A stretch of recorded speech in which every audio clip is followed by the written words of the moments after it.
Trinamool operation সিঁদুর নিয়ে কোনোদিন মাথা ব্যথা ছিল বলে তো আমার জানা নাই। কারণ অপারেশন সিঁদুরের পর সঙ্গে সঙ্গে রাহুল গান্ধীর নেতৃত্বে আমরা এই ভারতবর্ষের পার্লামেন্টের বিশেষ অধিবেশন ডাকতে সরকারকে দাবি করেছিলাম। সেদিন এই তৃণমূল পার্টি ভারত সরকারকে বিশেষ অধিবেশন ডাকার ক্ষেত্রে যে দাবি, সেই দাবিকে সমর্থন করেনি। তারপর অপারেশন সিঁদুর নিয়ে দিদি না ভালোতে না মন্দতে কিছুতে ছিলেন না। যখন বিদেশে পাড়ি দেওয়ার কথা হলো, 33টা দেশে যাবে 7টা প্রতিনিধি দল, তখন দিদি বলে দিল আমাদেরকে নাজিশ করে কেন্দ্রীয় সরকার আমাদের দলের এমপিকে পাঠাচ্ছে, এটা আমি মানব না। এই বহরমপুরেরই লোকসভার সাংসদ যিনি, তাকে পাঠানোর জন্য অনুরোধ করা হয়েছিল, সে বেচারা পাসপোর্ট তৈরি করে, ভিসা তৈরি করে, সব কিছু তৈরি করে ব্যাগপত্র গুছিয়ে রেডি হয়ে গেছিল।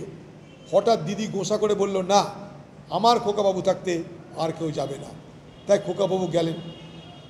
তিনি বিদেশে গিয়ে মোদির দলের থেকে নিজে আরও বেশি প্রচার করলেন মোদির হয়ে। এবার এখানে এসছেন, এখানে আবার ভোটের প্রয়োজনে মোদির বিরুদ্ধে গালাগাল দিতে হবে। এটাই তৃণমূল, এটাই আমাদের দেখে চলতে হবে। হ্যাঁ,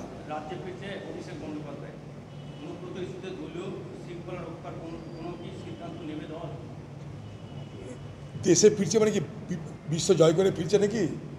বেরিয়ে ঠেরিয়ে এসে দেশে ফিরছে। তো দেশে ফেরতে কি যায় আসে? দিদি আগে না ভাইপো আগে, খোকাবাবু আগে, সেটা আগে ঠিক হোক। অনুব্রতের বিরুদ্ধে ব্যবস্থা খোকাবাবু নিতে পারে না দিদি নিতে পারে, সেটা সবাই জানে। খোকাবাবু ফটর ফটর করবে, দিদি ধমক মারবে, চুপ করে যাবে। আর দিদির ধমক মারার দরকার নাই। দিদির হয়ে প্রচুর এরকম দিদির সাকরেদরা আছে, তারা খোকাবাবুকে অপমান করতে ময়দানে নেমে যাবে। অতএব অনুব্রতরা অনুব্রতের জায়গাতেই থাকবে। যতদিন দিদি আছে ততদিন অনুব্রতরা আছে। দিদির আশ্রয় প্রশ্রয় এরকম কত কেসটা, ফাটা কেসটা, গোটা কেসটা ঘুরে বেড়াচ্ছে বাংলায়, তার কোনো ঠিক নাই। এরকম ব্লকে ব্লকে কেসটা পাবেন। এই কেসটা সে বাজারে বিলা করে দিয়ে তার ঢোল ফাটিয়ে ফেলেছে। কেসটা যদি চুল্লুটা না খেত, উল্লু হয়ে যদি দুম করে মোবাইলে না বলতো, তাহলে কেসটা জায়গাতেই থাকতো। কেসটার সব আছে। আমার মনে হয় কেসটার মাথাটা নিশ্চয় ততটা সুচারু নয় যে কোথায় কি বলতে হয়। তাই কেসটার ঢোল ফেটে গেছে। এবার কেসটার ঢোল নিজের চেষ্টাতেই কেসটা ফাটিয়েছে।